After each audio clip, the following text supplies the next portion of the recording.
오랜만에 여러분 교회 왔습니다.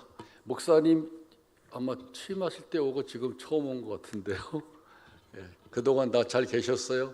가끔 가다가 목사님한테 전화 걸어서 잘 계시나, 교우들을 어떻게 지내시나, 또 목회는 잘하고 계시나 제가 가끔 가다가 이제 우리 신동훈 목사님한테 물어보고 확인도 하고 그렇습니다. 여러분의 교회가 잘 돼야 한국 교회가 잘 바로 설 수 있습니다. 그런 생각을 갖는 게 되게 중요해요. 단순히 내 교회가 아니라 우리 교회가, 내가 다니는 우리 교회가 잘 서야 우리 한국에 있는 다른 교회도 바르게 잘 설 수 있다. 대구하고 경주는 옛날 그 신라시대 불교가 있던 마을이라서 복음화가 되기가 되게 힘들어요. 또 제주도는 또 미신이 너무 많아서 거기도 복음화가 되기고 힘들고, 그래서 그런 데서 목회하시는 분들, 또 신앙생활 하시는 분들 보면 참 놀랍습니다. 서울에서 흔하게 보는 십자가가 이제 이런 지역에서는 잘 보이지가 않잖아요. 그래서 여러분들도 우리 교회가 잘 되면 세상의 모든 교회가 잘 될 수 있다, 이런 믿음을 가지고 여러분들 교회에서 신앙생활을 잘 할 수 있기를 바라고, 또 이제 사경회를 통해서 강사가 세 사람이 하나님의 말씀을 집중적으로 이제 서로 주제는 조금씩 다르지만 나눌 때 여러분 마음속에 이렇게 핵심이 되는 그런 본문이나 내용들을 잘 간직하고 그걸로 이제 우리 교회와 신앙생활을 살펴볼 수 있는 거울같이 삼으면 좋겠어요. 그래서 많이 듣고 그냥 빠져나가는 게 아니라 어떤 경우에는 평생 간직해야 될 그런 이제 단어들도 있어요.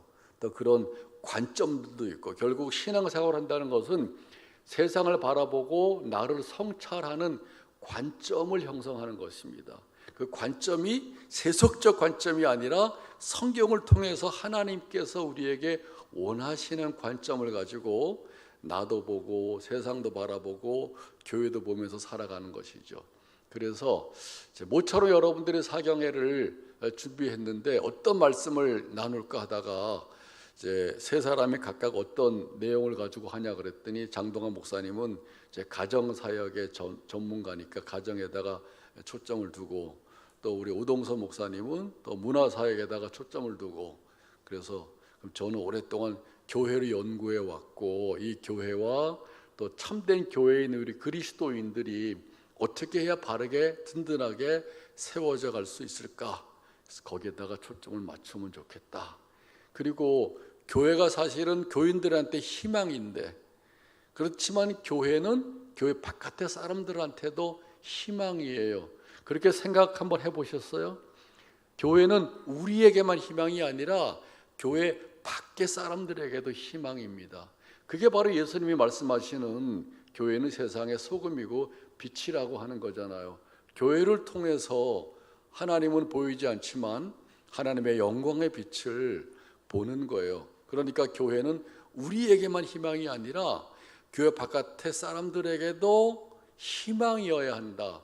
그들에게는 아직 믿음이 없지만 그 교회를 바라보면서 보이지 않는 하나님, 또 성도들을 바라보면서, 그리스도인들이 여러분들을 바라보면서 보이지 않는 하나님에 대한 질문을 갖게 되고, 그 질문이 자기 마음속에서 계속 키워져 가다가 어느 날 그 질문에 대한 답을 풀어가기 위해서 교회에 나오게 되는 거예요. 여러분도 다 그런 과정들을 거쳤어요. 저절로 그냥 교회에 싹 나오지 않습니다.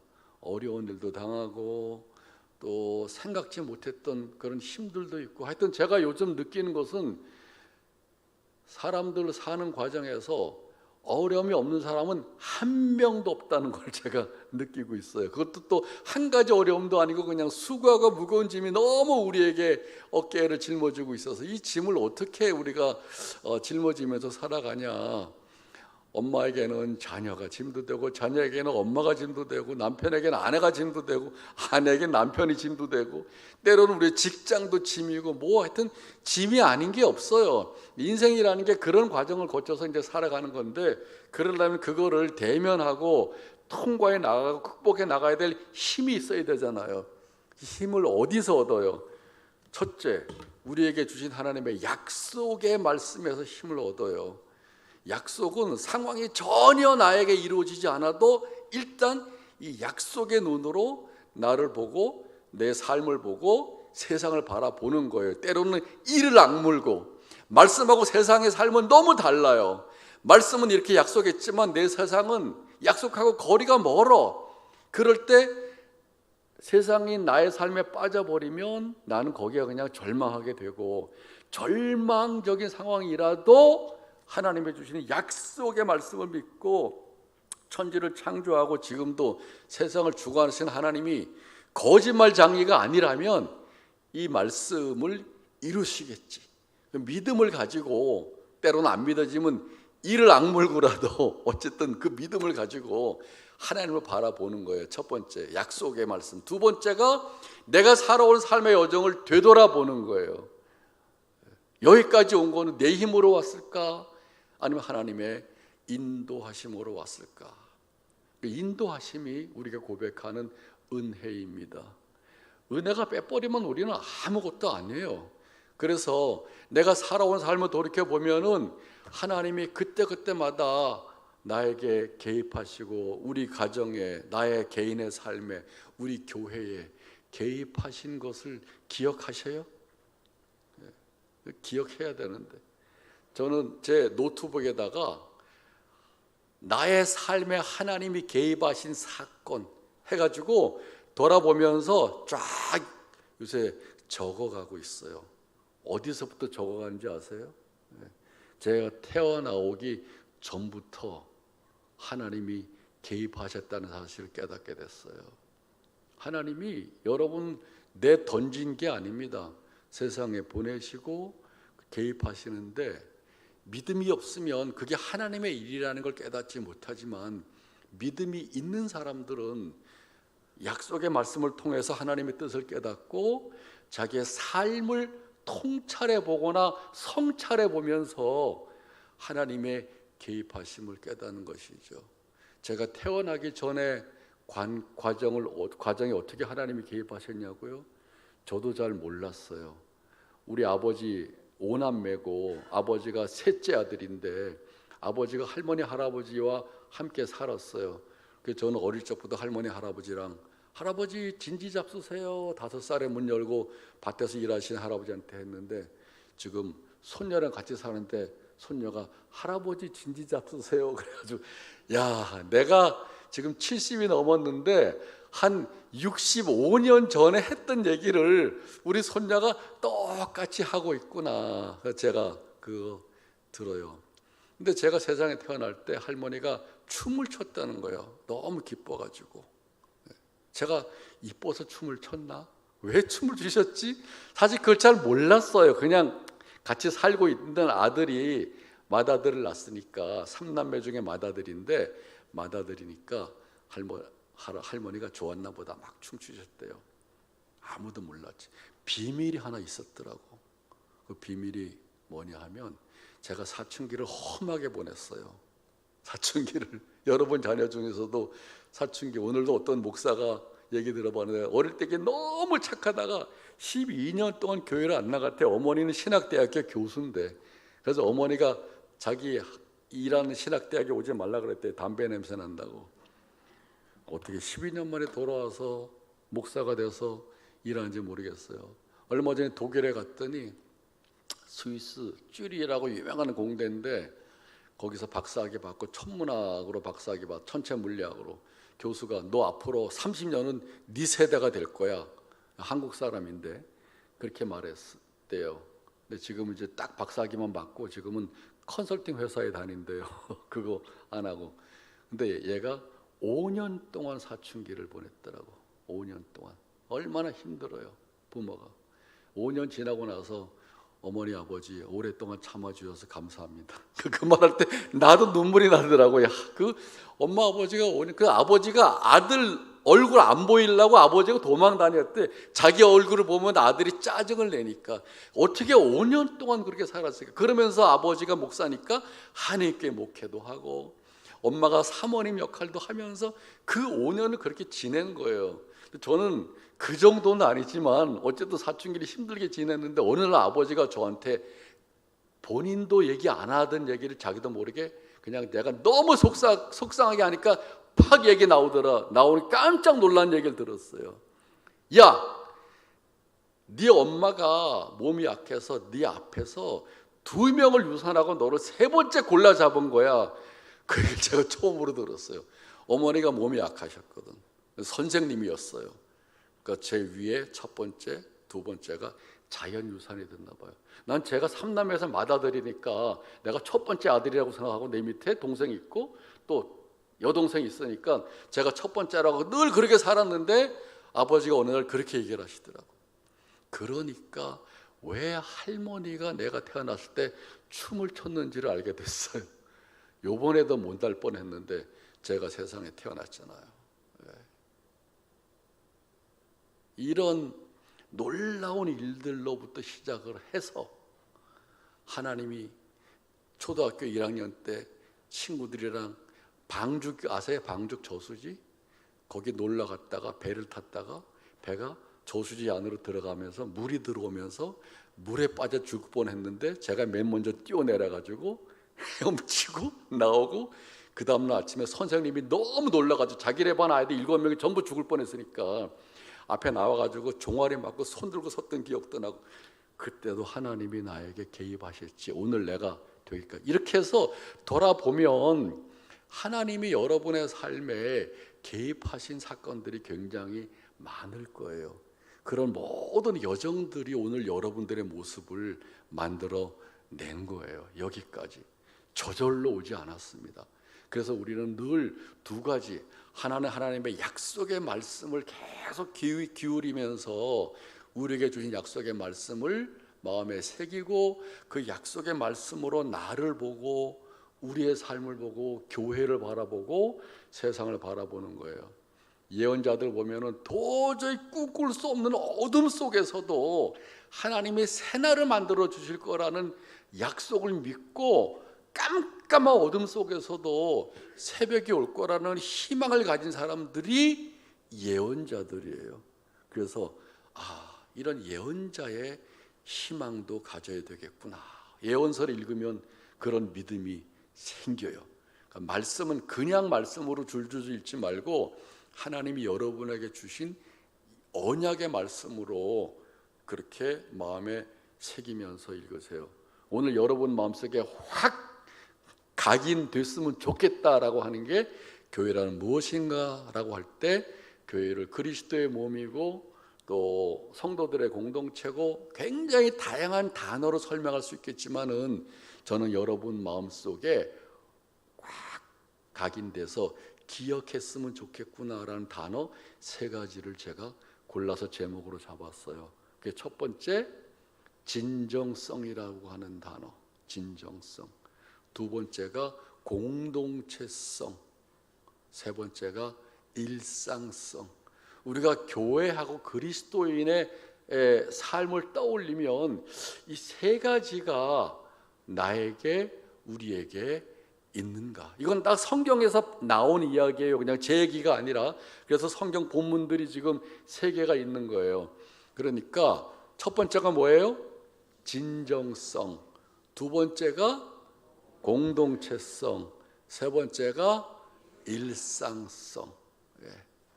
이 얘기를 이제 제가 할 건데 이 얘기를 그냥 풀어내면 너무 추상적으로 들릴 수 있을지도 모르기 때문에 저는 23년 정도 동안 전국에 돌아다니면서 제가 선교학 교수니까 선교학 교수는 선교 현장들을 많이 연구하는 사람이에요.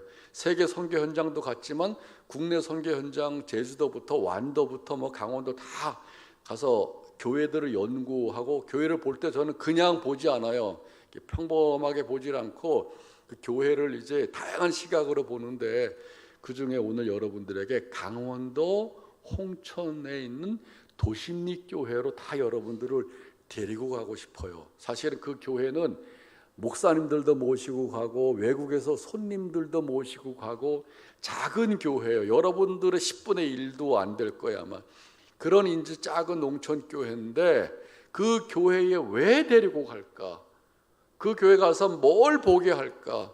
목사님의 목회 이야기, 성도의 이야기, 그 교회와 마을이 하나가 돼서 마을에서 만들어내는 하나님의 나라 이야기, 그거를 다른 사람들과 함께 보여주고 싶어서 많이 모시고 갔는데 여러분들을 모시고 가려면 너무 힘드니까 제가 그 교회 이야기를 여러분들에게 보여드리려고 그래요. 그래서 먼저 영상을 한번 보고 단편 영화 같이 영상을 본 다음에 그 영상 속에 제가 오늘 말씀드리려는 세 가지 특징이 다 들어있어요. 여러분 영상을 보면서 질문을 가지고 보세요. 진정성, 공동체성, 일상성이 도대체 이 교회 이야기에서 어디에서 묻어나오나, 그런 질문을 가지고 보시고 나서 제가 그 주제를 말씀드리면 아마 여러분들이 굉장히 이해가 잘 될 것 같아서 제가 고민하다가 영상을 구해가지고 먼저 한번 보도록 하겠습니다. 들어주세요. 강원도 홍천하고도 가장 북쪽에 자리 잡은 도심리 마을. 이곳에 마을 사람들에게 없어서는 안 될 한 사람이 있다고 합니다. 안녕하세요. 방 안에서 쉬셔야 되는 거 아니에요? 늘 마을 사람들의 안위를 걱정하는 이 사람. 홍 반장님, 예. 이거 무 좀 잘라주세요. 아, 무요? 예. 홍 반장님 이것도 와서 좀 실어주세요. 이거요? 예. 아, 오늘 바쁘네. 어떤 부탁에도 웃음으로 화답하는데요. 저 목사님 별명이 홍 반장님이에요. 오늘의 주인공은 도심리 홍반장이라 불리는 홍동환 목사입니다. 우리 목사님이 우리 마을에서는 진짜 최고 일꾼이에요. 정말 우리 동네 반장님 하나는 진짜 잘 뽑았다, 그런 생각을 많이 했었어요. 작은 시골에서 마을 어르신들을 섬기는 도심리 교회 홍동환 목사의 특별한 사연을 만나봅니다.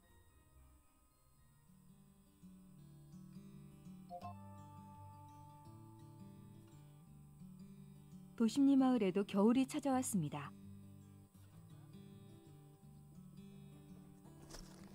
장갑 좀 주세요. 배추 수확하는데 손발을 걷어붙인 홍동환 목사. 마을 주민 대다수가 나이가 많다 보니 무슨 일이 있을 때마다 자처해서 일을 돕습니다. 오늘은 이제 요즘 한참 김장철이거든요. 예, 그래서 우리 그 마을마다 지금 다들 김장하고 있는데 이제 배추 뽑아놓은 거 이렇게 다듬어서 절이는 그런 작업 오늘 하게 될 거예요. 예. 홍 반장님, 예. 이거 무 좀 잘라주세요. 아, 무요? 예. 이거 무를 잘라야지 그 실쿠가지. 아, 알겠습니다. 부탁 좀 예, 드리겠습니다. 예. 요 정도 자르면 되죠? 예. 아유, 올해는 무 농사가 잘 안 돼갖고 무가 자라. 아니요, 이 정도는 잘 된 거예요. 어쨌든 그래도 오늘 반장님이 오셔서 이렇게 도와주셔서 일이 참 많이 수월하게 진행되고 있습니다. 아유, 별 말씀을요. 뭘 아유, 제가 얼마나 돕겠어요. 항상 감사합니다. 예. 예. 저 목사님 별명이 홍 반장님이에요. 우리 홍 반장님은 동네에 어려운 일이 있으면 반드시 나타나셔서 도와주시고. 자, 반장님 이거 하나 드셔보세요. 저 보세요. 뭐.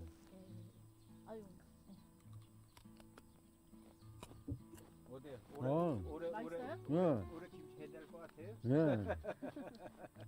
진짜요. 마을에서 없어서는 안 될 일꾼인 홍 목사. 홍 반장이라는 별명답게 7년째 마을 반장을 맡고 있는데요. 뭐든 눈에 띄면 그냥 지나치지 못합니다. 집사님, 뭐 하세요? 배추 혼자 뽑고 계신 거예요? 아유, 힘드시겠네. 잠깐만요. 바쁜데 이제 얼추 다 돼가지고 그냥 가셔도 될 것 제가- 같은데? 아니, 특별히 바쁜 일 없어요. 괜찮아요. 예. 우리 목사님은 우리 마을에서 일꾼이에요. 또 항상 1년 내내 당신의 정장 좋은 옷은 안 입고 맨 작업복만 입고 1년 내내 다니시면서 우리 마을을 그렇게 봉사활동을 많이 하러 다니셔요. 그리고 마을 일을 돕는 게 가장 큰 즐거움이 된 홍 목사. 홍 목사 덕분에 오늘도 마을 전체가 따뜻해집니다.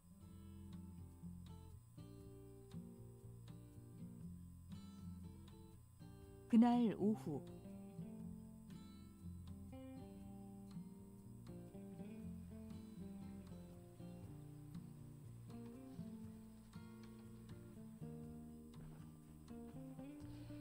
교회로 돌아온 홍 목사가 성경책과 액자를 챙기는데요.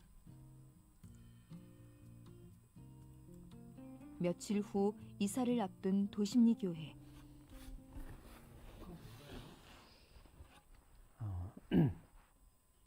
이건 한문으로 이신. 갑자기 말을 잇지 못하는 홍 목사.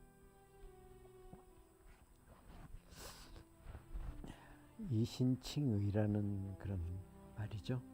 믿음으로 의롭게 칭함받는다 이런 의미죠. 믿음으로 의롭게 된다.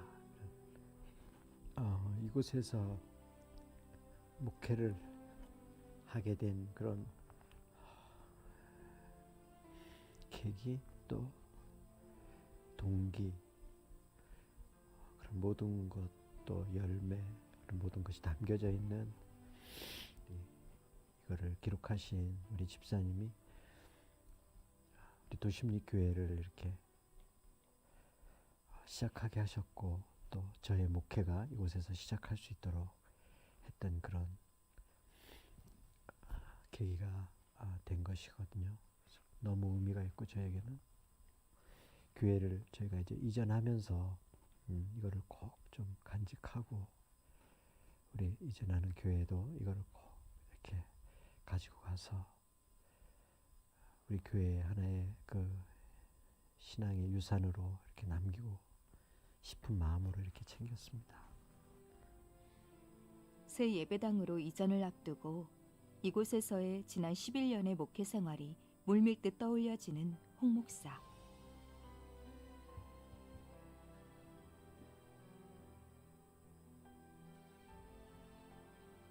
개척 때부터 많은 일을 함께 동고동락한 예배당입니다.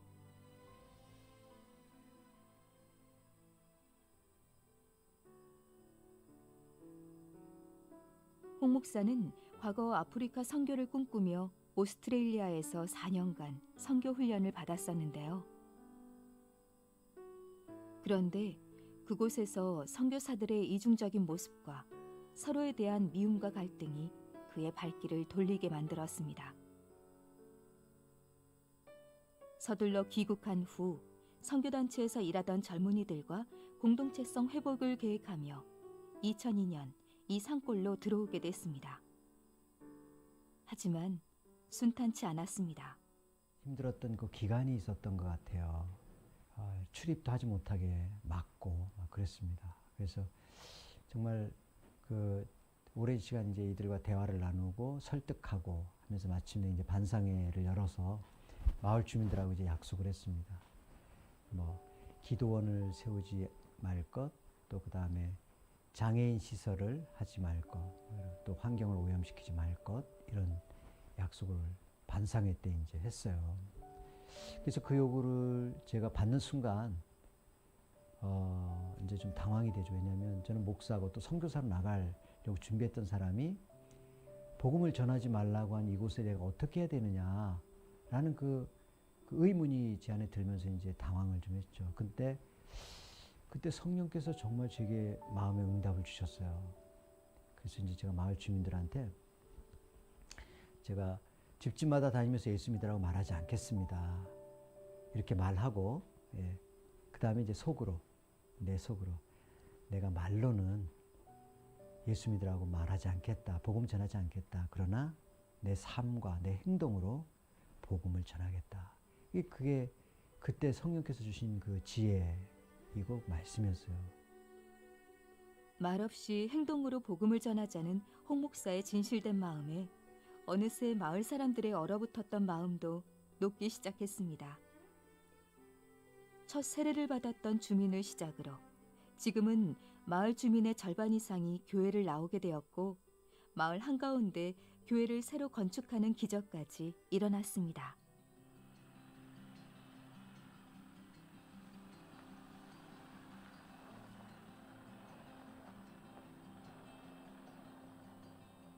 내일 있을 입당 예배를 위해 새 성전에 들른 홍 목사.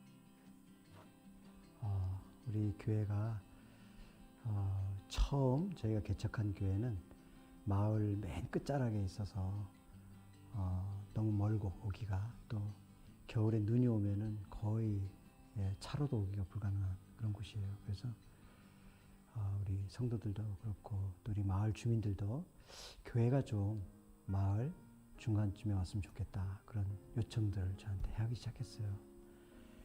그래서 교회를 새로 건축한다는 게 엄두가 안 나는 일이었는데 또 그런 말씀들 주셔서 저희가 용기를 내서 시작을 해서 더 커진 성전처럼 도심리 마을에 교회에 나오지 않는 주민들도 모두 하나님의 복음을 알게 되길 바랄 뿐입니다.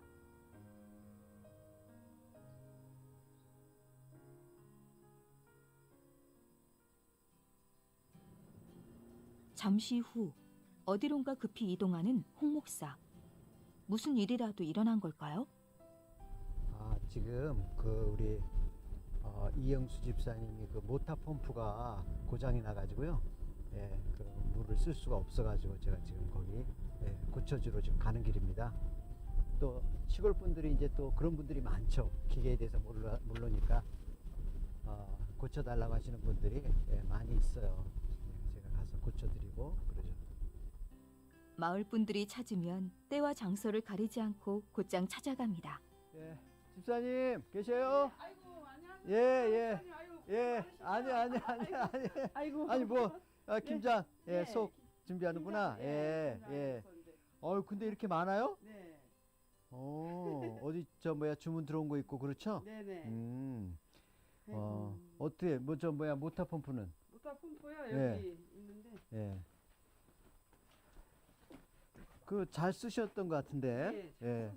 예. 근데 지금은 좀 네. 이게 소리가 예. 이렇게. 예. 알았어요. 네.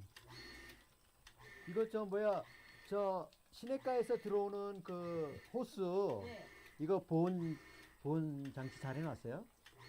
작년에 한 건데요. 어. 글쎄 모르겠네요. 올해 또 이게 눕혀져 있어갖고. 그래요? 네. 이제 요게 저거죠? 이게 물. 요거는 이제 여기서 들어온 물을 여기서 했다가 네. 보관했다가 이제 여기서 밀어주는 거거든요. 그러니까 이거는 상관없고 제가 연장을 좀 갖고 와야 될 것 같은데요. 연장이요? 예. 제가 가서 연장을 좀 갖고 올게요. 목사님이 안 계셨으면 여기 안 살았을 것 같아요. 그 정도예요? 네. 너무 무섭고 이렇게 막 그냥 다 이렇고 그랬는데 우리 목사님이 어느 날 나타나셔갖고 목사님이시. 그래가지고 그냥 그때부터 저희가 이제 이렇게 사는 게 이러니까 오셔갖고 도와주시고 진짜 너무 잘해주셔갖고 그런 거 이런 거 그냥 항상 비 많이 오고 눈이 나오고 그러면 전화 항상 주시고 오시고 이제 이렇게 하시는데 항상 마음처럼 뭘로 보답을 할 수가 없어요 목사님한테.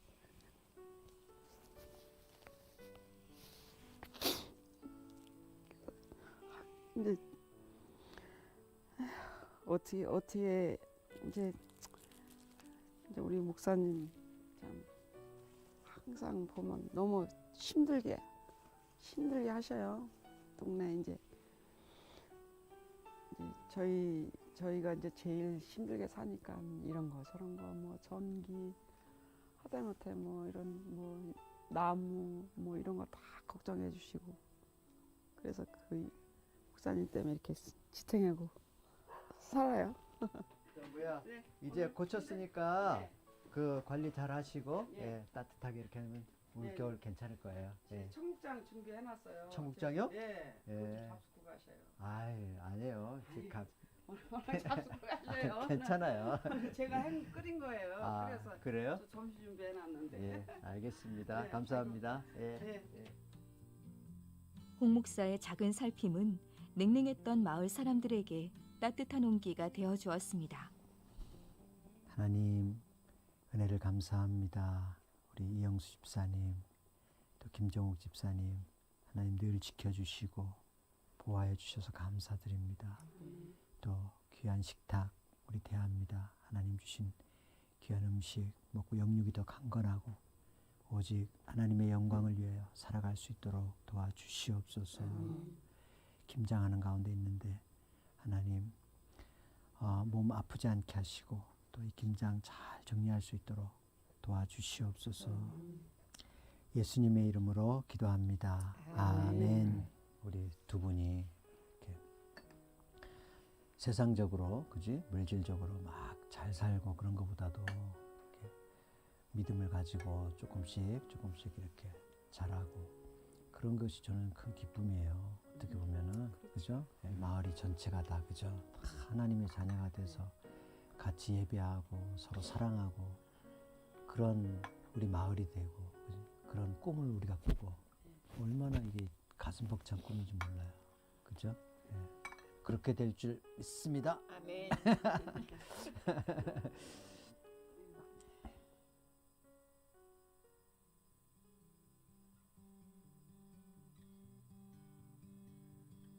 기나긴 하루가 지나갑니다. 우리 내일 그 예배 있잖아요. 네, 어떻게 잘 준비된 것 같아요? 거의 다 준비가 됐어요. 낯선 마을에 들어온 후 지금까지 수많은 어려움을 함께 잘 견뎌준 가족. 저희들이 들어오는 것을 환영하는 것이 아니라 거부를 했었기 때문에 그것이 굉장히 힘들었었죠. 그래서 목사님이 한 가지 이제 마을을 섬기는 차원에서 주일 예배 후에 오후 예배는 마을을 다니면서 쓰레기를 줍는 일을 했었어요. 근데 우리 아이들은 아빠가 이제 쓰레기를 줍자, 마을을 청소하자 이렇게 해서 개울을 다니면서 비닐봉지에다 쓰레기를 줍는데 왜 그것을 해야 되는지 아빠가 좋은 일이긴 한데 때로는 그것이 싫잖아요. 자기들도 하고 싶은 일들이 많이 있는데 친구도 없고 텔레비전도 없고 뭐 인터넷도 없고 그런 것에서 아이들이 많이 좀 힘들지 않았나. 하나님께 우리 자녀들을 맡기는 기도를 많이 했어요. 하나님께서 우리 자녀들을 책임져 달라고. 그리고 경제적인 것이 굉장히 어려웠거든요. 왜냐하면은 저희들이 여기서 이제 시골이라는 환경 속에서 수입원이 농산물을 판다든지 뭐 그런 것들로 한 달 한 달 살아간다는 것은 참 힘들어요. 그래서 경제적인 것을 놓고 저는 기도를 많이 했습니다. 기도처럼 부족한 것 없이 늘 채워주신 하나님. 부부는 하나님의 그 큰 은혜가 참 감사할 뿐입니다. 주일 아침, 유난히 화창한 가을날입니다. 추수감사 예배와 입당 예배, 11주년 예배까지 오늘 예배는 참 특별한데요.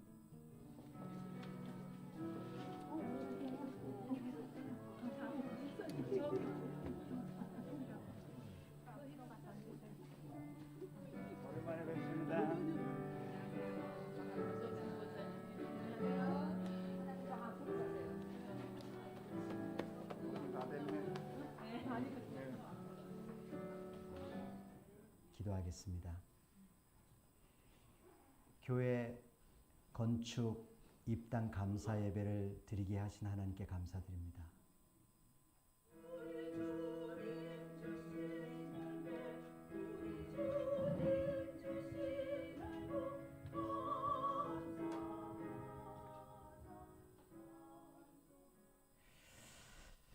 정말 여러분들을 환영하고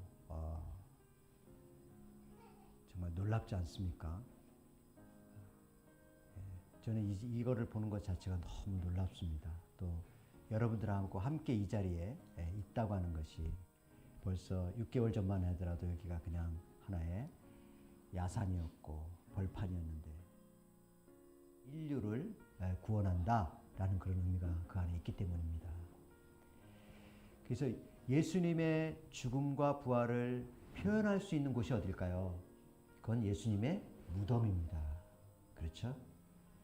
왜 그럴까요? 예수님의 무덤은 예수님이 돌아가셔서 무덤에 갇히셨지만 그러나 부활하셨기 때문에 거기에는 어떤 시체가 없습니다. 부활의 증거가 바로 예수님의 그 무덤이 부활의 증거가 된 것이죠.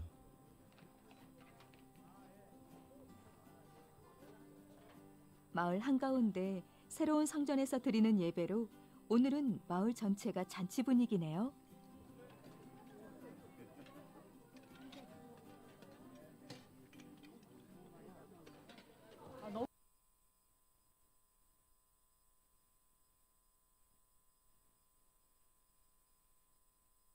너무 좋고 설레이고 이게 또 이렇게 거의 이제 끝난 것 같은데, 네. 자, 어떠세요? 어디 한국인데 아프리카 오지 같지 않으세요?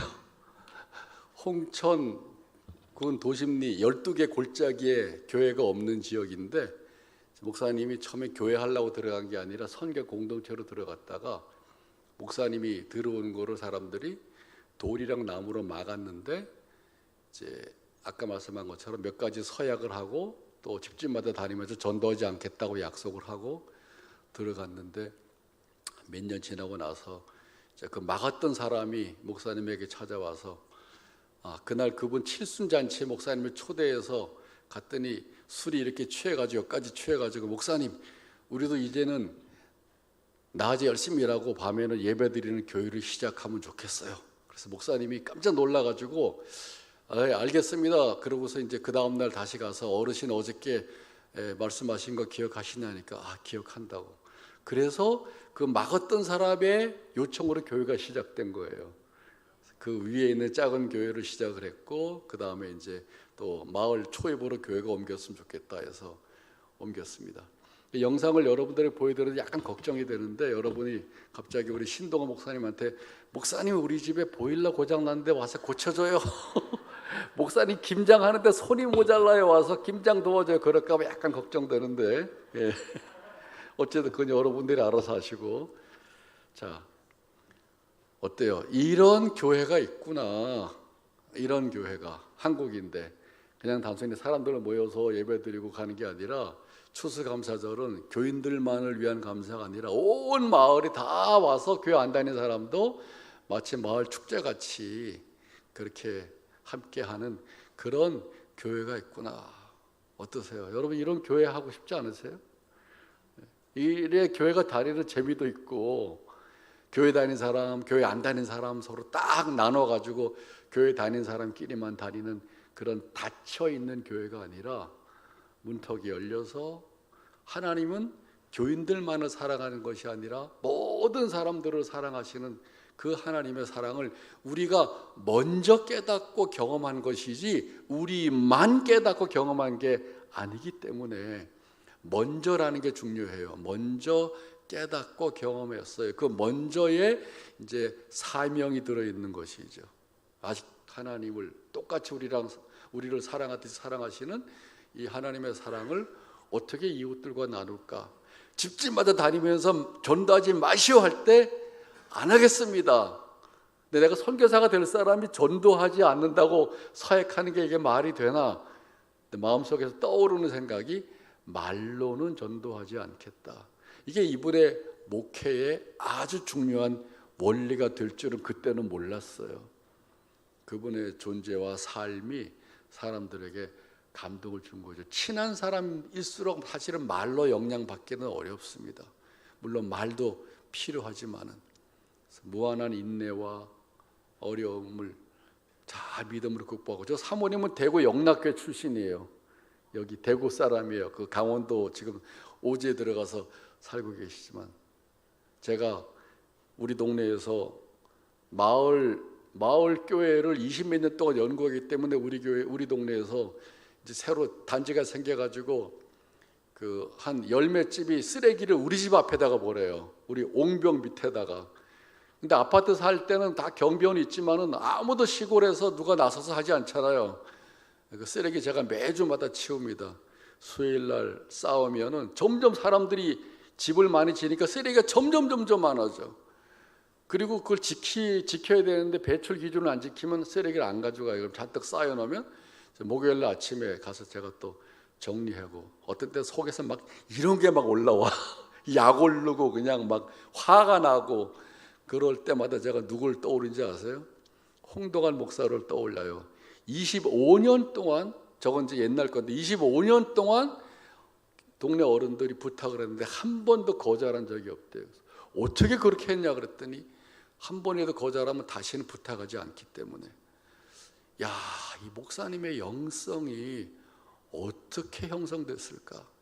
본인은 무슨 일이 있어도 하루에 3번 하나님 앞에 1시간씩 간절히 기도한대요.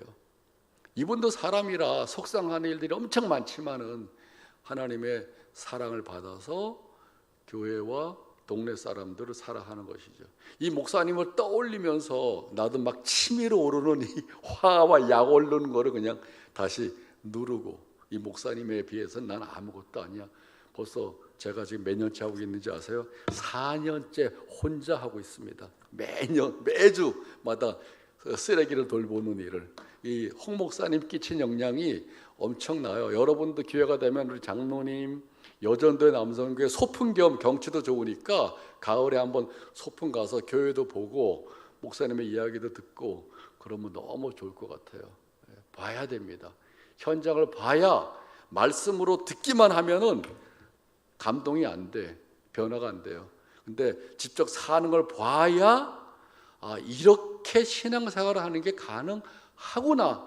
나도 그렇게 하고 싶은 마음이 들어요. 목사이고 신학대 교수였던 저도 책만 읽어가지고는 변화되지 않아요. 저도 현장을 수없이 방문하면서 거기서 배우고 도전도 받고 감동도 받고, 그리고 저도 서서히 변화가 돼서 지금은 남들이 한국교회 희망 없어 라고 말할 때 저는 이런 교회들을 소개하면서 우리 신학생들과 젊은 목회자들에게 한국교회의 희망을 말하고 있습니다. 그리고 그 한국교회 희망은 교회에 다니는 사람만 아니라 교회 바깥에 다니는 사람들, 교회 바깥에 있는 사람들에게도 교회가 희망이다. 그냥 책에서 배웠으면 제가 힘이 없어서 말 못하겠지만 저는 전국에서 그런 교회들을 직접 보고 연구하고 글로도 쓰고 책으로도 만들었기 때문에 확신을 가지고 이제 그런 말을 할 수 있는 것이죠. 이런 교회를 하려면 최소한 3가지가 있어야 되겠다. 제가 3가지를 정리해봤어요. 첫 번째가 진정성입니다. 진정성은 하나님 앞에서 솔직하고 자기 자신에게 솔직한 걸 말해요. 할 수 있어요, 없어요? 돈 내라는 거예요? 뭐? 힘든 거예요? 하나님 앞에 솔직한 거 할 수 있습니까, 없습니까? 있어요. 코람 데오 종교개혁자들이 우리에게 전한 교훈 중에 중요한 게 하나님 앞에 서라는 것입니다. 한국교회는 예배 드릴 때는 하나님 앞에서 예배 드린다는 마음이 다 있는데, 세상을 교회 예배 드리고 딱 세상을 나갈 때는 하나님 앞에서 살아간다는 생각을 안 하고 살아갈 때가 많아요. 그래서 하나님을 속이게 되면 우리 자신도 속이게 됩니다. 신앙의 가장 중요한 진정성이 빠져버린 믿음을 갖게 되는 것이죠. 솔직하지 못한 것은 참된 신앙이 아니에요. 그리스도인이 된다는 것은 하나님 앞과 자기 자신 앞에서 솔직해지는 훈련을 하는 것입니다. 시편 139편에 보면은 하나님은 모든 것을 알고 계신다고 말씀하셨잖아요. 근데 우리는 때로는 하나님조차도 속이려고 하고 있어요. 하나님은 우리의 입에서 나오는 말뿐만 아니라 우리의 마음에 깊은 생각까지 그리고 심지어 우리 자신도 알지 못하는 것까지도 하나님은 아신다고 139편에 말씀하셨어요.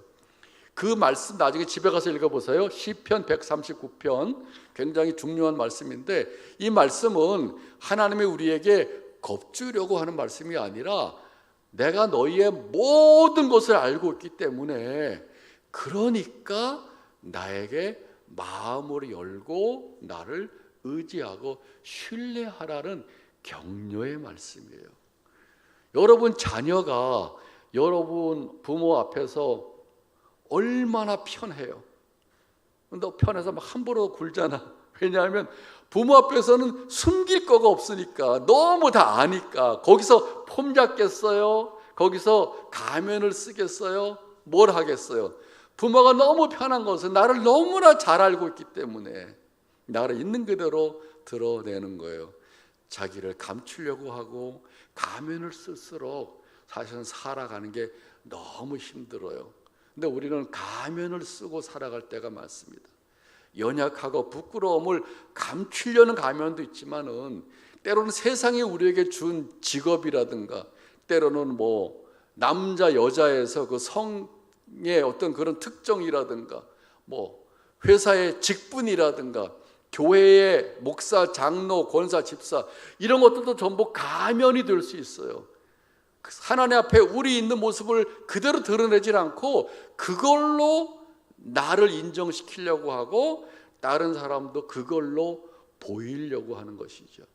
그리고 신앙생활이 오래되면 다 교회 수십 년 다녔지만은 관계가 솔직하지 못해. 그 속에 다 가려져 있어요. 가려져 있으면 하나님 앞에 내어놓지 못합니다. 내어놓지 못하면 응답을 받지를 못해요. 여러분, 시편이 참 우리에게 기도의 중요한 부분을 많이 가르치는데, 오늘 시편 51편 6절에서 바울이 보소서 주께서는 중심이 진실함을 원하시오니, 이렇게 얘기했어요. 이 본문은 그 위에 보면은 다윗의 시인데, 다윗이 밧세바와 동침한 후에 선지자 나단이 그에게 왔을 때 깨닫고 다윗이 한 고백적인 시라는 거예요. 그리고 이 내용은 사무엘 하 11장과 12장에 있어요. 다윗은 이스라엘 전체를 통틀어서 가장 존경받는 왕입니다.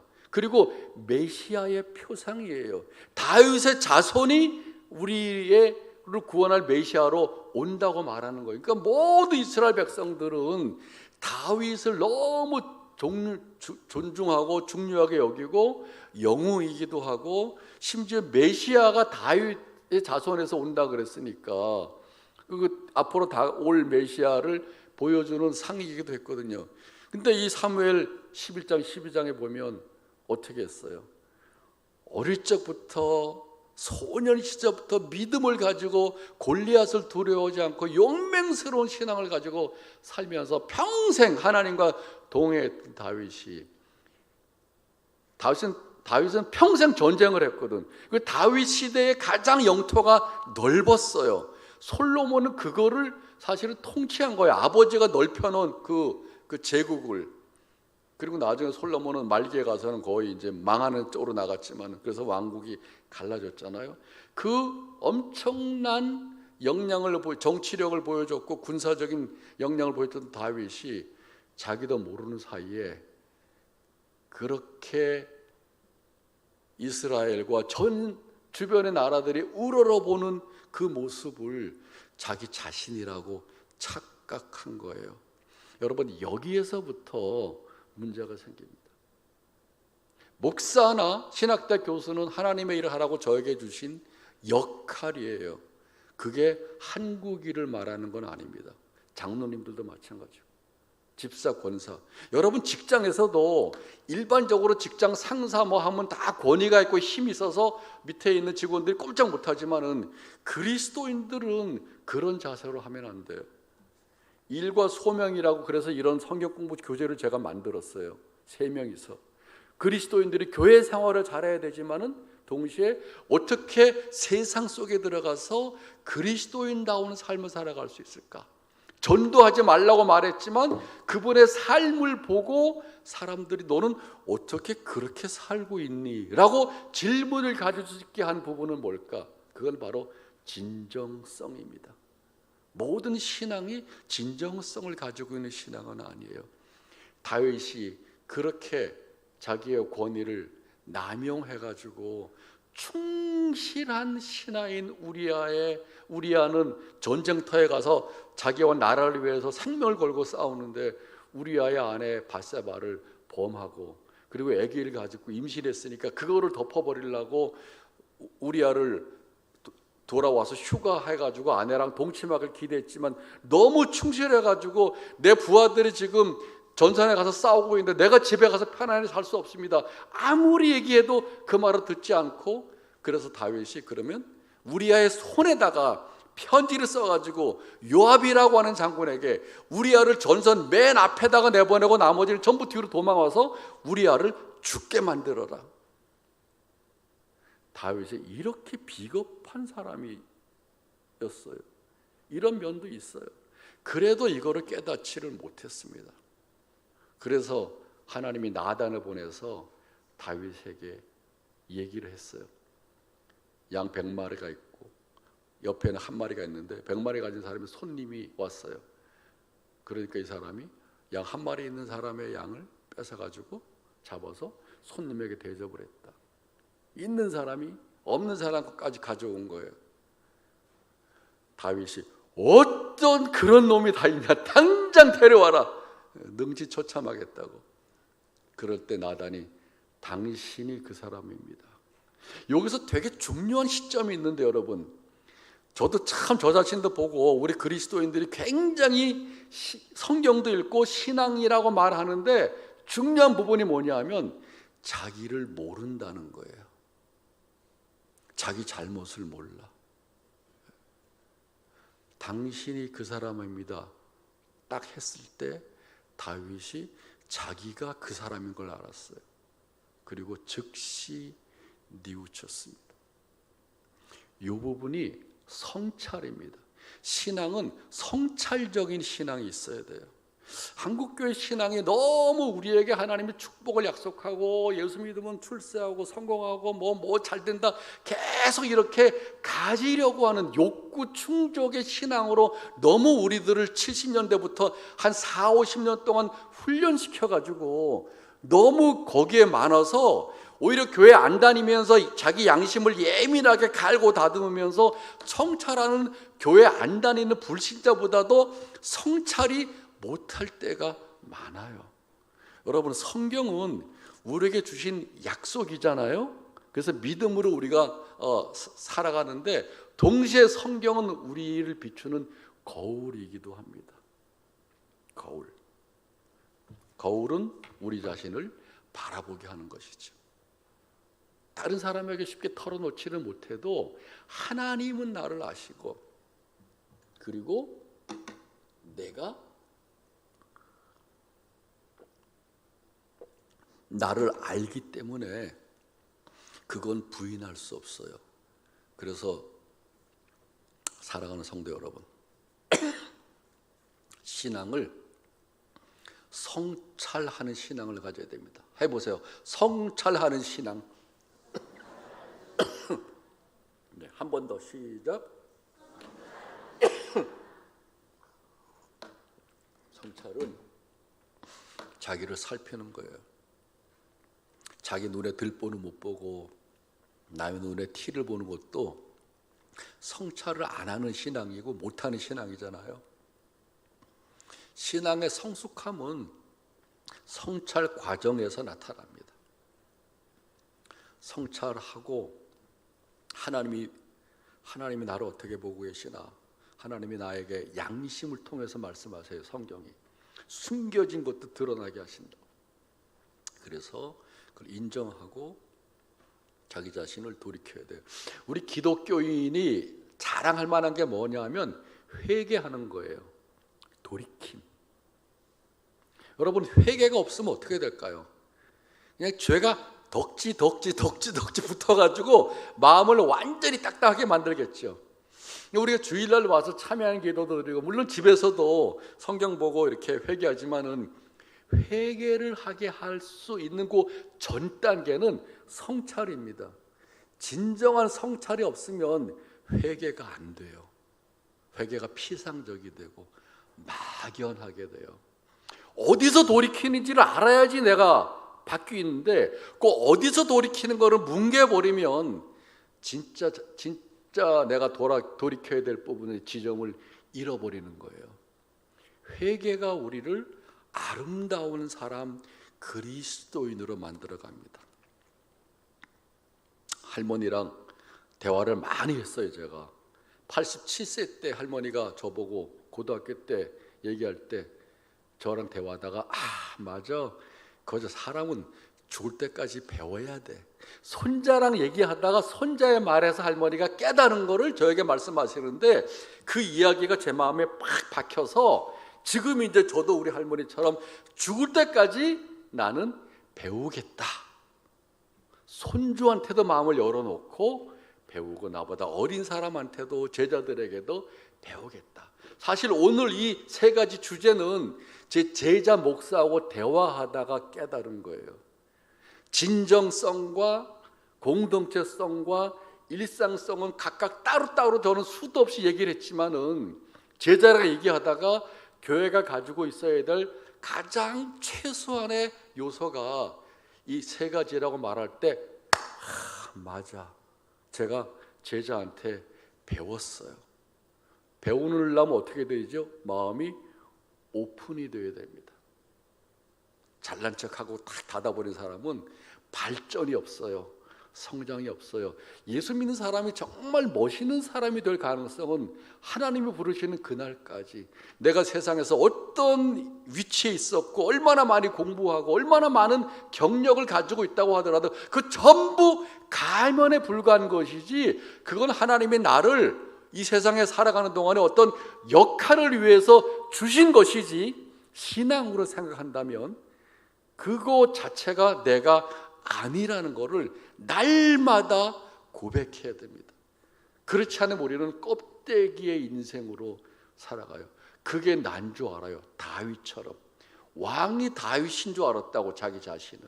하나님이 왕에게 왕의 위치를 주셨는데, 하나님이 전쟁을 이끌어 주셨는데 그걸 한참 하다 보니까 익숙해져 가지고 그게 자기 힘으로 됐다고 생각한 것이죠. 거기서 나오는 게 바로 밧세바를 범하고 그 남편을 비겁하게 죽이고도 전혀 양심의 가책을 받지 않은 다윗의 살아온 삶에 비춰볼 때는 상상할 수 없는 다윗의 모습을 만들어낸 것이죠. 그런데 왜 우리가 다윗의 얘기를 합니까? 거기서 나단 보고 이놈이 누구한테 말하는 거야? 칼 가져와. 그러고 단칼에 죽일 수도 있겠지만 거기서 다윗은 무릎을 꿇고 꼬꾸라지고 하나님 앞에서의 참 다윗, 자기 자신의 모습을 찾은 거예요.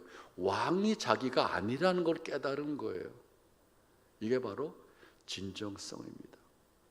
중심을 보시는 하나님 앞에 나도 중심을 드러내고 솔직해지는 것, 이게 우리를 신앙 안에 성숙하게 만들어가요. 이런 멋진 그리스도인 되고 싶지 않으세요? 그런 사람들은 권위는 있어도 권위의식은 없어요. 원래 권위는 아래에서 존중해 줘서 생기는 거거든요. 근데 권위의식은 자기가 만들어내는 거예요. 얼마나 멋진 사람이에요. 저 하나님 이렇게 살게 해주세요. 죽을 때까지 나는 누구에게도 배울 수 있는 열린 마음과 제 자신의 마음에 양심이 굳어지지 않게, 내가 잘못했어도 모른 척하고 부인하고 그리고 거기다가 더 막 다른 사람에게 뒤집어 씌우고 그렇게 살지 않고 저의 양심을 깨끗하고 예민하게 하나님 앞에서 성찰하는 사람으로 살아가게 해주세요. 이게 제 기도예요. 여러분도 그렇게 기도하고 계시죠? 첫 번째, 그리스도인과 교회가 잃지 않아야 될 최소한의 특징은 진정성입니다. 성경 보면 예수님이 거의 모든 사람들을 격려하고 긍휼히 여겼는데 딱 한 종류의 사람들에게는 화를 냈어요. 기도할 때도 막 앞에 서서 손 들고 멋있게 사람들, 하나님 앞에 아니라 사람들 보이게 기도하는 사람들을 향해서 이 외식하는 자들아. 그 다음에 마태복음 23장에도 외식하는 지도자들에게 예수님이 엄청 화를 냈어요. 딱 그렇게 하나, 외식하는 사람들에게만 화를 내셨어요. 그건 자기를 부정하는 거거든. 숨기는 거라고. 거짓을 품고 살아가는 거예요. 거짓말 할 수도 있어요. 다윗처럼 엄청나게 잘못할 수도 있어요. 누가 우리가 그런 그 잘못을 안 범하고 살겠어요. 우리가 하나님이 아닌데 다 잘못했고 앞으로도 잘못할 수 있어요. 그러나 우리에게 그럴 때 자기를 성찰하고 하나님 앞에 고백하고 인정하면서 새롭게 변화되어 가는 그 신앙의 진정성이 하나님의 사람을 하나님의 사람으로 만들어가고 교회는 그런 사람들을 만들어야 되는 것이지.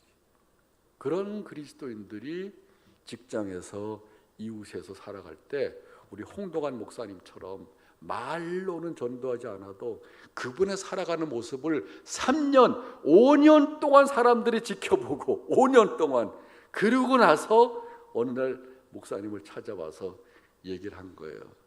목사님, 이제 우리도 교회를 시작하면 좋겠어요. 목사님 마을 들어온 거로 반대했던 사람이 그렇게 말한 거거든요. 진정성은 우리 신앙의 생명력입니다. 거기에서 그리스도의 복음을 전하는 선교적인 능력도 나와요.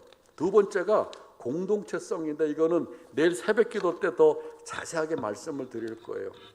어쨌든 공동체성은 하나님께서 우리를 개인적으로 부르신 것처럼 보이지만 사실은 동시에 우리를 함께 부르셨어요. 그래서 오늘 고린도전서 12장에 교회를 뭐라고 말하냐면 몸이라고 말하고 몸을 이루는 그 지체라고 말해요. 그러니까 우리 모든 그리스도인들은 그 그리스도의 몸을 이루는 지체죠. 저는 교회를 말하는 여러 가지 표현 중에서 몸이라는 것을 너무 좋아합니다.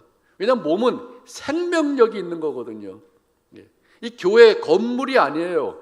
조직이 아니에요. 그건 생명이 없어요. 살아있는 그리스도의 몸, 그 머리하고 연결해서 예수의 말씀을 듣고 믿음으로 응답하면서 살아 움직이는, 예수님은 지금 승천하신 이후에 눈에 안 보이지만은 어떻게 활동하고 계실까요? 그의 몸인 여러분들을 통해서 활동하고 계시는 거예요. 그게 바로 교회가 그리스도의 몸이라고 말하는 것이죠. 근데 그 몸이 획일적인 것이 아니라 다양하게 지체를 통해서 눈, 코, 귀, 손, 발 이렇게 다양하게 각각 은사와 재능과 역할을 맡겨주셨다는 것이지. 근데 나는 귀가, 나는 눈이 아니니까 난 아무것도 안 할 거야.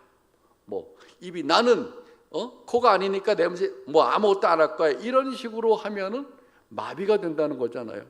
그러니까 각각 자기가 맡은 역할을 하나님이 주신 걸로 여기고 목회자의 역할, 장로의 역할, 집사와 권사의 역할, 그리고 아무것도 안 맡아서도 성도들에게 주시는 그 하나님의 은사와 역할들을 통해서 그리스도의 몸을 세워가는 것이고, 그런 과정을 통해서 그 몸에 참여한 우리 자신들도 성장해 가게 된다는 것이죠.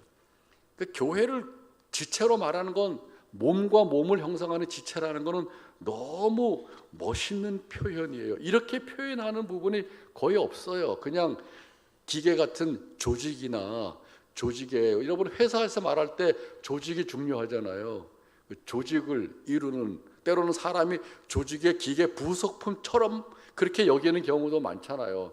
이렇게 생명으로 서로 돌보고 사랑하고 보살피고, 그래서 거기서 나만 살아남는 게 아니라 함께 살아야 되고, 팔이 아프면 팔만 아픈 게 아니라 몸 전체가 아프고, 이게 바로 몸이 가지고 있는 특성이잖아요.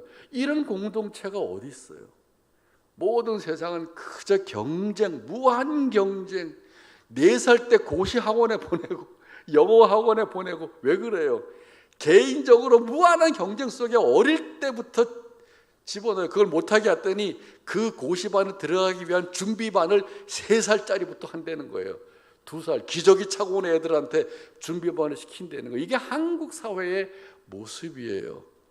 이렇게 해서 부모의 꿈을 이룬들 어떤 사람이 되겠어요? 사람은 기계가 아닌데.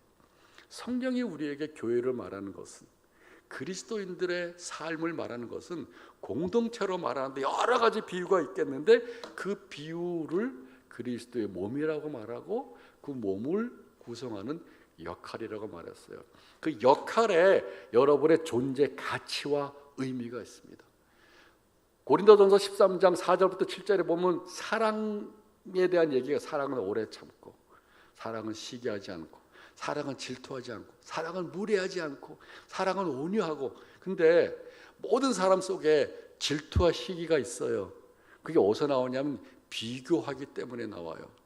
교회 안에서도 그런 거 되게 많아요. 근데 그거는 자기 역할에 대한 의미를 본인들이 모르기 때문에 그렇습니다. 드러난 역할도 있고 숨은 역할도 있지만 모든 사람에게 하나님의 은사와 재능에 따라서 역할을 주셨어요. 그 역할을 아는 한 절대로 다른 사람과 비교하지 않습니다. 내게 주신 역할을 하고 다른 사람을 존중해서 우리가 한 공동체를 형성하게 되는 것이죠. 시기와 질투는 인간의 본성 중에 하나이고 거기서부터 관계가 깨지고 심지어 부부간에도 경쟁하고 시기하고 질투하는 그런 부부들도 있는데 각자에게 주어진 역할을 수행하면서 한 공동체를 이루어 나간다고 할 때 하나님이 여러분에게 주신 은사와 재능이 무엇인지 잘 파악하는 게 중요합니다. 하나도 없는 사람이 없어요. 그래서 저는 교회야말로 엄청난 사람들의 모임인데 목사님과 장로님과 교회 직분은 우리 교회에 나오는 성도들에게 하나님이 주신 은사와 재능과 그걸 통해서 교회 안과 바깥에서 해야 할 역할이 무엇인지 발견하는 일이, 그리고 그거를 격려하고 지지하는 일이 제일 중요한 역할 중에 하나다 이렇게 생각해요. 세상에서는 학력이나 재산이나 혹은 직장이나 이런 기준 가지고 판단하는데 그런 기준을 넘어서서 세상에서 아무도 인정받지 못한 사람이 교회에서 완전히 새로운 사람이 될 수 있어요. 그의 삶이 빛날 수 있어요. 행복할 수 있어요. 풍성할 수 있어요. 어떻게? 하나님이 모든 사람에게 다양한 역할과 은사를 주시고 그걸 통해서 그리스도의 몸을 세워가도록 우리에게 맡기셨기 때문에 그런 것이죠. 이게 바로 교회 공동체예요. 이렇게 살아가면 얼마나 멋진 공동체가 될까요? 그러려면 서로 존중해 줘야 되는 거지. 서로 인정해 줘야 되는 거지. 나 교회 나오기 전에는 누구한테 인정받아 본 적이 없는데 교회 나와서 처음으로 나 있는 그대로 인정받았어. 존중받았어. 그러면 그분은 어떨까요? 평생 교회를 떠나지 않겠죠? 교회 안에서 새로운 사람이 됐으니까. 이게 바로 하나님 앞에서 성도와의 교제 속에서 변화되어가는 그리스도인의 모습입니다. 공동체성을 기억하세요. 내일 새벽기도 때 좀 더 말씀드리겠어요. 세 번째가 일상성입니다. 제가 좋아하는 말씀 중에 하나가 에베소서 1장 23절인데 그거 전에 와서 말씀했을 거예요. 기억나는지 모르겠지만 교회는 그의 몸이니 만물 안에서 만물을 충만하게 하시는 이의 충만함이니라. 그러니까 그의 몸이 그리스도의 몸이란 뜻이에요. 교회가 무엇인가를 너무 설명을 잘해주고 있는데 이미 몸에 대한 얘기를 했지만은 그 몸이 나타나는 현장이 어디냐 하면 건물 안이 아니라 만물 안에서 만물을 충만하게 한다는 거예요. 여러분, 교회 다니는 교인들에게만 희망이 아니라 세상의 희망인 것은 바로 그리스도의 몸인 교회가 만물 안에서 만물을 새롭게 만들어가는 놀라운 그리스도의 역사이기 때문에 교회가 교회 바깥의 사람들에게도 희망이라는 거예요. 그걸 여러분의 교회를 통해서 여러분의 삶을 통해서, 그리고 오늘 우리가 동영상 본 것처럼 바로 그 홍동환 목사님과 함께하는 도심리 교회가 도심리의 마을의 희망인데, 그게 단순히 도심리 동네가 아니라 저는 이 목사님을 말레이시아도 데리고 가가지고 이슬람에서 위축돼서 목회하는 그 교회 목사님들에게 홍동환 목사님이 자기 목회 얘기를 했더니 그분들이 용기와 힘을 얻어가지고, 우리가 너무 그동안 위축돼서 교회 안에 머물러 있는데 뭔가 우리도 교회 울타리를 넘어서 우리 세상으로 나가야 되겠구나라는 도전도 받지요. 독일에서 온 목사님 6명도 이리로 제가 데리고 가서, 무슨 대형 교회, 유명한 교회로 데리고 간 게 아니라 여기로 데리고 가서 이 교회와 이 목사님이 이 지역에서 어떻게 하고 있는가를 보여줬더니 도전과 감동을 받고 돌아가서 우리도 뭔가를 해야 되겠다. 여러분, 그러니까 저 도심리 구석에 여러분이 알지 못하는 거기에 있는 작은 교회 공동체에서 나오는 빛이 전 세계를 향해서 비춰져 가고 있습니다. 이게 바로 교회는 그리스도의 몸인데 만물 안에서 만물을 충만하게 하시는 예수 그리스도의 충만함이라고 하는 약속의 말씀이 진정성을 가지고 공동체를 형성해 나가는 성도와 교회를 통해서 실현되어 가고 있는 것을 저는 너무나 많이 봤어요. 이 교회뿐만 아니라 전국에 있는 교회들을 방문하고 연구하면서, 그런 점에서 신앙은 주일과 교회 공간에만 제한되는 비일상적인 것이 아니라, 예배에서도 우리가 주님을 만나지만 더 많은 시간이 세상 속에 들어가서 살아가는 여러분의 일상이잖아요. 가정 생활이 있죠, 학교 생활이 있죠, 직장 생활이 있죠, 교회 안 다니는 사람들과 함께 더불어 살아가는 모든 일상이 바로 하나님이 일하시는 현장이라는 거예요. 어떻게 보세요? 영상, 목사님이 일하는 현장이 교회 건물 아닙니까? 바깥입니까?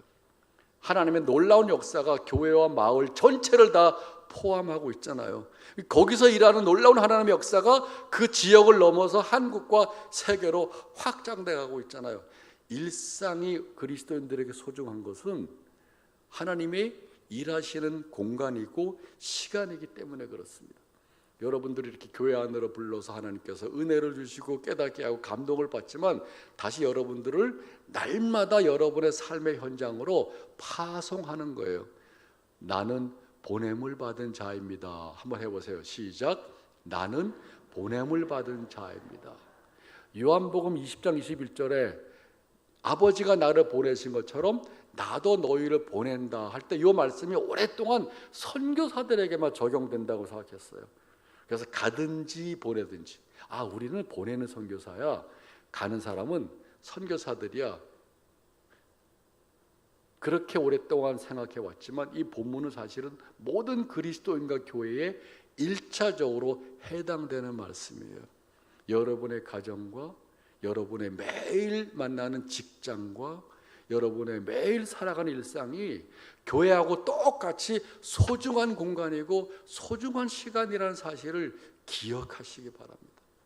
그리로 여러분들을 보냈는데 거기 가서 살아갈 힘이 저절로 생기지는 않아요. 그래서 불러서 이렇게 말씀으로, 기도로, 예배로, 성도의 교제로 우리에게 그리스도인다운 삶을 살아갈 수 있도록 신앙과 경건과 영성을 성장시켜 가면서 그 힘으로 일상에 들어가서 말로 하지 않아도 나의 존재와 삶 자체가 그리스도를 드러내는 소금과 빛이 되는 것이죠. 홍동환 목사님이 우리하고 똑같은 사람이에요. 그분이 유별난 사람이 아니에요. 그러나 그 많은 일들을 그렇게 할 수 있었던 것은 그가 하나님을 사랑하고 하나님과 함께 동행하면서 살아가기 때문에, 그 동행이란 말이 교회 안에서 예배드릴 때만 동행이 아니라 여러분 일상에서도 주님과 동행하는 삶인 것을 기억하시기 바랍니다. 저는 요새 동행이란 말을 너무 좋아해요. 제가 연구소, 가정교말 연구소 소장으로 있는데 이 동행이라고 하는 주제 가지고 올해 우리가 책을 써요. 예수님도 절망하고 돌아가는 엠마오의 두 제자에게 다가가서 동행하셨잖아요. 그리고 그들을 돌이키게 하셨잖아요. 하나님은 지금 여러분들을 동행하십니다. 동행이라는 단어가 딱 마음에 새롭게 오게 된 계기가 있었는데, 저희 연구소가 베트남에 있는 하노이의 그 베트남 목사님들하고 줌으로 10주간 매주 한 번씩 이제 공부를 하고, 그 다음에 베트남의 한인교회가 또 우리 연구소도 거기가 대부분 재정적으로 지원했지만은 베트남 목사님을 22분을 한국에 초청해서 이런 교회들을 이제 방문하게 한 거예요. 그러다가 이왕 한국에 왔으니까 이제 명동도 구경시켜줬어요. 사람들이 명동 보고 싶어 하잖아요. 그리고 명동 교자가 얼마나 유명해요. 칼국수. 그래서 칼국수 이제 사주려고 갔는데, 그 인솔하시는 선교사님이 힘들다고 하는 말은 들었는데 이렇게 채머리 현상이 있더라고. 왜 가만히 있어도 머리가 흔드는 사람 있잖아요. 너무 지쳤어. 30년 동안 선교사로 한인교회에서 목회하면서 일을 해오다 보니까. 그래서 우리가 이제 그 가교마의 임원 그 대접해 준 사람들이 명동 성당 앞에 앉아 있고, 그다음에 베트남 목사님들은 가서 마음대로 보고 싶은 거 보라 그러고, 선교사님들 여기 앉아서 같이 좀 쉬어요 그랬더니 이분이 안 쉬고 따라다니더라고요. 같이 가더라고. 근데 그 의미가 뭔지는 몰랐어요. 근데 전체 모임을 마치고 장신대에서 평가회하고 소감을 말하는데, 베트남 목사님들이 한국을 방문하고 얻은 많은 감동적인 소감, 뭐 교회를 방문한 소감, 뭐 이런 얘기 딱 나누고 우리도 나눈 다음에 맨 마지막에 이 하노이에 있는 태원수 목사님이 말이 별로 없이 이렇게 한마디를 딱 말하셨어요. 선교는 동행하는 것입니다. 그 말이 엄청난 감동을 줬어요.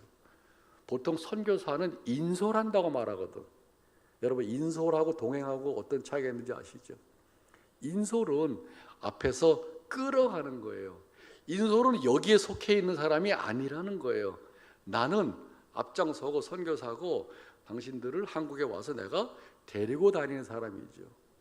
근데 이분은 인솔자란 말을 쓰지 않고 동행자라는 표현을 썼는데, 그러고 나서 보니까 이 선교사님은 자기 몸이 성치 않음에도 불구하고 베트남 사람들하고 함께 다니는 모습을 보면서 30년 되면 고참이고 매너리즘에 빠질 만도 하고 권위의식을 가지고 그냥 야 젊은 목회자들 빨리 좀 잘 보고 와 이렇게 할 만도 한데, 여전히 초심을 가지고 함께 동행하는 모습을 보면서 제가 선교학 교수로 평생 지내다가 은퇴했음에도 불구하고 선교를 새롭게 배우게 됐습니다. 죽을 때까지 배워야 돼요. 죽을 때까지. 자기 전공 분야도 죽을 때까지 배워야 돼요. 너무나 큰 감동을 우리에게 줬어요. 선교는 동행하는 것이다. 그게 바로 하나님이 예수님을 이 땅에 보내셔서 임마누엘이라 하나님이 우리와 함께 하신다. 동행하시는 거예요. 예수님이 제자들과 동행하시고 또 부활하는 것도 모르고 십자가에 달려 죽은 게 끝이라고 생각하고 다시 옛날로 돌아가는 엠마오 제자들에게 찾아가서 동행하면서 그들의 눈을 열게 해주신 것이죠. 하나님이 우리와 동행하시고, 여러분은 교회는 세상과 동행하는 것입니다. 교회만 따로 노는 게 아니에요. 교회는 갇혀있는 섬이 아니에요. 교회는 갇혀있는 성이 아니에요. 동행하는 자가 교회고 그리스도인이라는 걸 기억하세요. 어디서? 일상에서. 한 가지만 말씀하고 마칠게요. 전에 장신대 와서 설교하신 목사님이 제목이 뭐냐면 오늘도 혼자 가십니까? 그 제목이에요. 이분이 설교를 딱 할 때 이렇게 얘기하시더라고요. 자기가 어느 교회 초청을 받았는데 앞에 이렇게 딱 플래카드에 오늘도 혼자 오십니까? 이렇게 딱 써 있는 걸 봤대요. 딱 떠오르잖아요. 아, 이게 뭘 말하려고 하는 건지 알겠구나. 전도하라는 거지, 열심히. 전도는 또 교회 중요한 일 중에 하나니까. 전도하는 건 중요한데 자기가 목회를 해보니 혼자 오지 않고 같이 누군가 오는 것도 중요하지만은 예배 드리고 나갈 때 목사님이 성도들하고 인사하면서 성도들의 얼굴을 바라보니까 들어올 때 무거운 짐을 가지고 왔다가 갈 때 그대로 짊어지고 나간다는 거예요. 장로님도 그러고 권사님도 그러고 교인들도 그러고. 그래서 자기가 악수하고 인사하다가 장로님, 권사님, 집사님, 지금 이대로 혼자 나가시면 안 됩니다. 주님과 같이 나가야 됩니다. 다시 교회로 들어가서 주님의 손을 꼭 잡고 짐을 내려놓고 그리고 그 주님과 함께 교회를 나가서 한 주간을 보내세요. 그렇게 말하고 싶다는 거예요. 그 표현을 오늘도 혼자 가십니까? 그렇게 표현했어요. 그것도 저는 잊어버리지 않아요. 잊어버리지 않는 게 중요한 겁니다. 많은 이야기를 듣는 게 중요한 게 아니라 핵심적인 이야기를 기억해서 신앙의 지침으로 삼아가는 게 중요한 거예요. 그래서 제가 오늘 여러분한테 20년 전에 들은 얘기를 설교로 말할 수 있잖아요. 안 잊어버렸기 때문에. 혼자 오지 않고 인도에서 같이 오는 것도 중요하지만 그리스도인 닮을 살아가려면 예배를 잘 드리고 나갈 때 혼자 가면 안 된다는 거예요. 예수님의 손을 잡고 한 주간 가정에서도 주님과 함께, 직장에서도 주님과 함께, 그리고 이웃에서도 주님과 함께 살아가는 삶이 우리에게 익숙해져야 되겠다. 오늘도 혼자 가십니까? 한번 여러분에게 물어보세요. 시작. 오늘도 혼자 가십니까? 아니요. 주님과 함께 갑니다. 어디에서요? 우리에게 허락해 주신 축복의 현장, 사명의 현장, 파송의 현장인 일상에서 주님과 더불어 함께 갑니다. 오늘 본 이 동영상이 모든 마을이 매 순간이 하나님과 동행하면서 살아가는 일상이잖아요. 그것이 바로 우리 그리스도인의 삶이요 교회의 삶이 되어야 하겠습니다. 기도하겠어요. 하나님 아버지, 이렇게 늦은 시간에 하나님의 은혜를 사모하고 말씀을 사모하고 우리에게 주신 약속의 말씀을 듣기 위해서 우리가 이 자리에 왔습니다. 오늘 귀한 교회 영상도 보여주셔서 우리에게 감동과 도전과 또 가르침을 주심을 감사하며, 또 오늘 우리에게 주신 본문의 말씀을 통해서 그리스도인의 삶이, 교회가 어떤 모습을 갖춰야 할 것인가를 말씀해 주시니 감사합니다. 하나님 앞과 나 자신에게 솔직한 진정성과 우리는 혼자가 아니라 더불어 살아가는 공동체성과, 그리고 교회만이 아니라 세상 속에서 살아가는 일상 속에 하나님의 자녀로 살아갈 수 있는 귀한 우리 교회 성도, 또 교회가 되게 하시고 주님과 동행하고 또 함께 살아가는 사람들과 동행하는 그리스도인이 되게 하여 주옵소서. 예수 그리스도 이름으로 기도드리옵나이다. 아멘. 우리 마지막으로 함께 우리 통성기도하고 우리 목사님 나오셔서 축도해 주시겠습니다. 우리 세 가지 기도 제목을 가지고 기도하겠습니다. 먼저는 우리가 하나님 앞에서 또 사람들 앞에서 우리 자신 앞에서 우리 진정성을 가지고 성찰하는 신앙을 갖게 해달라고 우리 기도합시다. 두 번째 기도 제목은 우리가 함께 공동체성을 갖게 해달라고 기도합시다. 그리스도의 몸된 사람으로 다른 사람들을 인정하고 은사를 인정하고 함께 가는 그리스도의 몸 되게 해달라고 기도합시다. 마지막으로 우리가 교회에서나 삶에서나 우리 일상성을 잃지 않고 주님과 동행하는 삶을 살게 해달라고 우리 세 가지 기도 제목을 가지고 합심해서 기도하겠습니다. 하나님 아버지, 이 시간 기도하며 나갑니다. 저희들이 하나님 앞에서, 하나님 우리 자신 앞에서 하나님 진정성을 가지고 살게 하여 주시옵소서.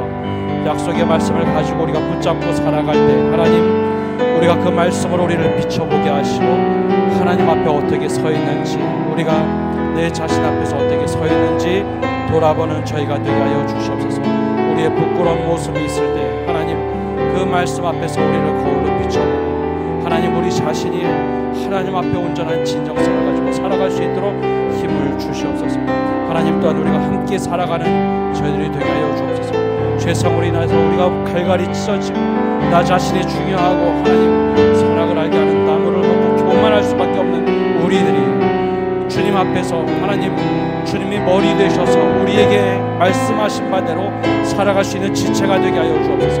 우리에게 각자 은사를 주셨는데 그걸 비교하는 것이 아니라 우리에게 주신 은사를 가지고 살아갈 수 있는 그리스도의 몸된 공동체 되게 하여 주시고, 하나님 아버지 주님 앞에 우리가 이렇게 살아가는 아름다운 삶을 살아갈 수 있는 저희가 되게 하여 주시옵소서. 더 나아가서 주님과 동행하며 매일매일 살아가는 일상성을 가지고 살아가게 하여 주시고, 우리가 홀로 가는 것이 아니라 나 홀로 가는 것이 아니라 주님과 늘 동행하며 살아가는 저희 되도록 축복하여 주시옵소서.